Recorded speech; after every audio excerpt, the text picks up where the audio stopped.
Question number 1, the plants which can resist high temperatures are known as. ऐसे कौन से plants हैं जो हाई टेम्परेचर को रेजिस्ट कर जाते हैं? थर्मोफिलिक, थर्मोफोबिक, थर्मोड्यूरिक या फिर बोथ ए एंड बी। तो इसका करेक्ट आंसर हो जाएगा ऑप्शन नंबर सी। थर्मोड्यूरिक प्लांट्स ऐसे होते हैं जो हाई टेम्परेचर को भी रेजिस्ट कर जाते हैं। Question number 2, which one of the following vaccine is used for controlling tuberculosis among the cattle? कौन सी ऐसी वैक्सीनेशन है जो ट्यूबरक्लोसिस को कंट्रोल करने के लिए दिया जाता है कैटल्स के अंदर? सेल कल्चर वैक्सीन, गोट टिश्यू अडेप्टेड वैक्सीन, एड्यूवेंट वैक्सीन या फिर बीसीजी वैक्सीन। तो इसका करेक्ट आंसर हो जाएगा आपका option number D, BCG vaccine दिया जाता है जिससे आप अपना ट्यूबरक्लोसिस कंट्रोल कर सकते हैं कैटल के अंदर। आगे देखते हैं अगले क्वेश्चन की तरफ। Which one of the following chemical is a carcinogenic if inhaled? ऐसा कौन सा केमिकल है जो कार्सिनोजेनिक है अगर उसे इनहेल कर दिया जाता है तो? Carbon dioxide, suspended particulate matter, lead oxide या फिर सल्फर डाइऑक्साइड। इसका करेक्ट आंसर हो जाएगा आपका option number C, lead oxide. आगे देखते हैं which type of roses are grown in India for industrial application? कौन से तरीके के रोजेज हम इंडिया में ग्रो करते हैं अगर हम इंडस्ट्रियल एप्लीकेशन की बात करते हैं तो? R. centripelata and Bushra rose, R. dementia, Verbifera, Rosa demensina, A, B, C। तो इसका करेक्ट आंसर हो जाएगा आपका ऑप्शन नंबर डी। तीनों टाइप के रोज जो है हम ग्रो करते हैं इंडिया के अंदर इंडस्ट्रियल एप्लीकेशन के लिए। आगे देखते हैं the size of the clay particle is. आपको बताना है कि क्ले पार्टिकल का साइज कितना होता है। Greater than 0.2 mm, 0.02 mm to 0.2 mm, 0.002 mm to 0.02 mm या फिर लेस देन 0.002 mm। तो इसका करेक्ट आंसर हो जाएगा option number D, less than 0.002 mm। आगे देखते हैं which one of the following plant is of great medicinal value? इसमें से कौन सा प्लांट है जिसकी मेडिसिनल वैल्यू बहुत अच्छी रहती है? रोनफ्लोविया, सेरपेनिटा, थिया सिनेसिस, कॉफिया रोबस्टा या फिर फिस्कस रिलीजुसा। तो इसका करेक्ट आंसर हो जाएगा रैनवोल्फिया सेरपेंटिनिया। आगे देखते हैं अगले क्वेश्चन की तरफ। Biological control agent of soil born plant pathogen act by. जो भी हम बायोलॉजिकल कंट्रोल एजेंट्स को यूज करते हैं सॉइल बॉर्न प्लांट के लिए, वो कौन से पैथोजन से एक्ट करते हैं? Option 1, rapidly depleting nutrients and thereby causing starvation and death of the pathogen. बहुत ज्यादा रेप्लिनेट करते हैं न्यूट्रिएंट्स और स्टारवेशन कॉज कर देते हैं। सिक्रीटिंग टॉक्सिक मेटाबोलाइट्स, सिक्रीट करते हैं टॉक्सिक मेटाबोलाइट्स। डायरेक्ट पैरेटिज्म या फिर प्रीडेशन ऑन द पैथोजेंस या फिर ऑल द अबव।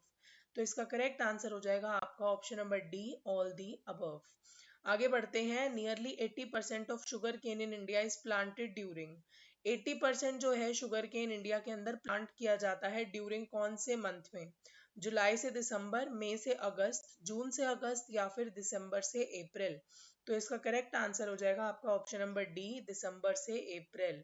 उस टाइम पे nearly 80% of the sugar cane plant किया जाता है। आगे देखते हैं soluble salt content of soil is determined by measuring its. अगर मुझे सॉल्ट का सोल्यूबल कंटेंट चेक करना है तो मुझे क्या मेजर करना पड़ेगा? सॉल्ट का pH value, organic matter content, sulphur content या फिर इलेक्ट्रिकल कंड्यूसिविटी। तो आपका ऑप्शन डी करेक्ट आंसर हो जाएगा, जिसका ऑप्शन कह रहा है इलेक्ट्रिकल कंड्यूसिविटी। आगे देखते हैं operation flood is related whereas development of fisheries is related to. Operation flood जो है वो रिलेट करता है और डेवलपमेंट ऑफ फिशरी जो है वो रिलेट किससे करेगा? तो आपको फिलअप्स की तरह फिल करना है। सो बेसिकली याद रखिएगा, अगर हम ऑपरेशन फ्लड की बात करते हैं तो वो वाइट रेवोल्यूशन आया था, और अगर हम बात करते हैं आपकी डेवलपमेंट ऑफ फिशरी से तो वो ब्लू रेवोल्यूशन से रिलेटेड है। ये ध्यान रखिएगा, ये डीएसएसबी के पेपर में काफी बार देखा गया क्वेश्चन है। Mixed farming refers to. Mixed farming का मतलब क्या होता है? Farming by traditional and modern methods, agriculture and dairy farming club together, farming without synthetic fertilisers but with traditional manure, या फिर farming with synthetic fertilisers and with traditional manure. तो इसका correct answer हो जाएगा आपका ऑप्शन नंबर बी, जी, B option correct है।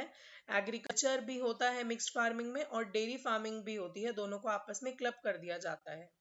आगे बढ़ते हैं। द मेन कॉन्स्टिट्यूएंट ऑफ गोबर गैस इज। गोबर गैस का मेन कॉन्स्टिट्यूएंट क्या पाया जाता है? ब्यूटेन, कार्बन मोनोक्साइड, मीथेन या फिर ऑक्टेन। तो इसका करेक्ट आंसर हो जाएगा आपका ऑप्शन नंबर सी, मीथेन।